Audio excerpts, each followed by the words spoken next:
Welcome to IFAStories, where ancient wisdom meets modern storytelling. Step into the sacred world of Ifa, the Yoruba spiritual system, where every tale carries the power of divination, destiny, and deep cultural insight. Join us as we unravel the mysteries of the Orishas, the divine forces guiding our paths, Orunmila, the Iron Moles, and many more.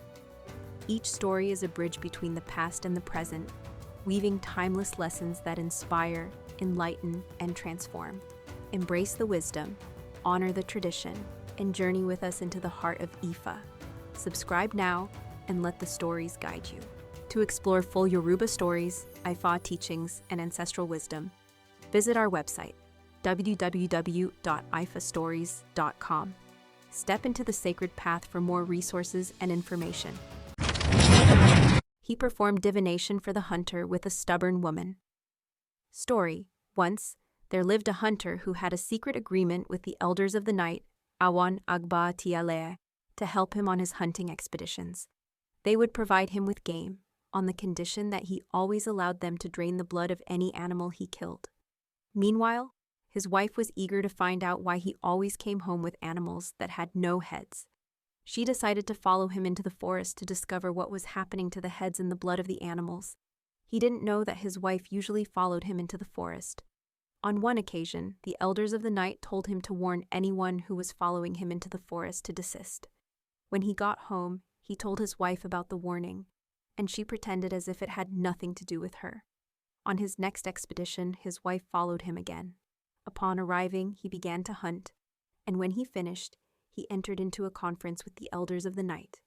They poured all the blood into a clay bowl, and at that moment, they asked him whether he had come with a spy, thus challenging their instructions.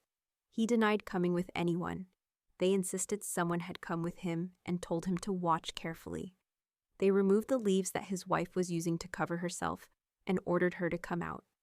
When the hunter discovered it was his wife, he pleaded for them to forgive her life. They told him that in the world of witches, Agbaya Awanaji, there is no forgiveness. Then they called her and told her that since she had been so curious to find out what they were doing with the blood of the animals her husband killed, she would have to pay the price for her transgression. They collected all the blood drained from the animals her husband had killed that night and made her drink it.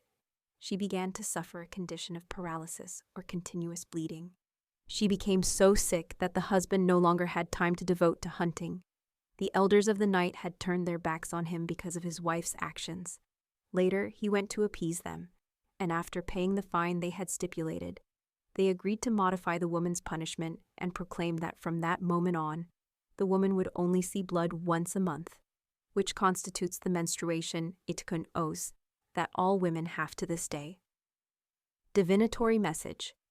In the divination, it should be told to the man that he has a wife who is stronger than he is and that she is planning to ruin his business. If he makes a sacrifice with a male goat to Isu, the woman's wicked plans will be exposed, or she will leave him before she carries out her plan.